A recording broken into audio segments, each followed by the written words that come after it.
Nasubukan mo na bang magluto ng chicken coke adobo? Kung hindi pa, para sa iyo ang video ito. Tara, samahan mo ako.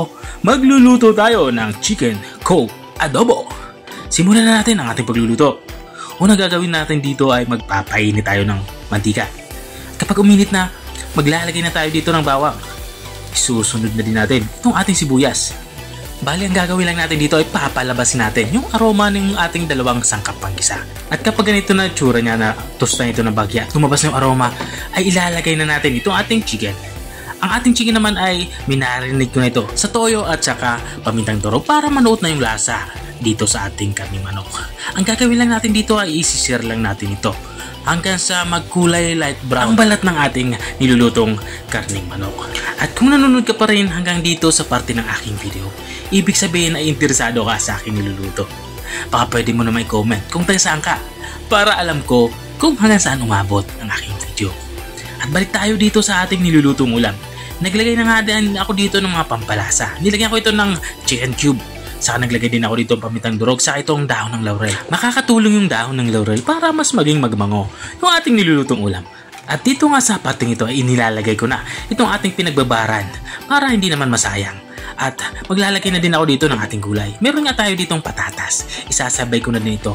At matapos kong mailagay yung patatas, ay yung ating gagawing sabaw dito ay ang ating coke. Hindi nga tayo gagamit dito ng tubig, kundi yung coke yung ating gagawing sabaw para makapagpalambot dito sa ating nilulutong ulam. At matapos kong mailagay yung ating coke ay lalagyan ko na ito ng ating suka. At saka ko ito tatakpan. Lulutuin natin ito ng mga 15 to 20 minutes. At sa unang kulunga, bubuksan ko muna ito. At dito naman sa parteng ito ay ilalagay ko na itong ating sili para may kaunting anghang naman yung ating nilulutong ulam. Pero naman ito ay optional. Kung ayaw nyo sa maanghang ay okay lang naman, huwag nyo nang lagyan. Saka ko ito tatakpan para tuluyan na itong maluto. At habang nga tayo ay nagpapatuloy sa ating pagluluto, gusto ko lang i-shoutout ang mga masusugid nating mga taga-subaybay.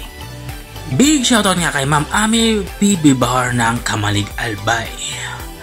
At shoutout din kay Sir Randy Abad. At shoutout din kay Ma'am Lelibet Mabansag. Sabi niya pa shoutout naman po. At maraming salamat din sa mga walang sawang nanunood at nakasubaybay dito sa aking channel. At balik nga tayo dito sa ating nilulutong ulam. Dito nga sa parteng ito ay natapos na tayo sa ating pagluluto at ready na nga i-serve itong ating ulam pananghalian. Ito nga yung ating chicken coke adobo. Kung nakarating ka hanggang dito sa dulo ng aking video, maraming salamat sa panunood. At kung nagustuhan mo naman yung bago nating recipe ibinahagi, baka pwede mo namang itong i-share o siya. Hanggang dito na lang ako. Kita ulit sa mga susunod kong mga videos. Paalam! Bye-bye!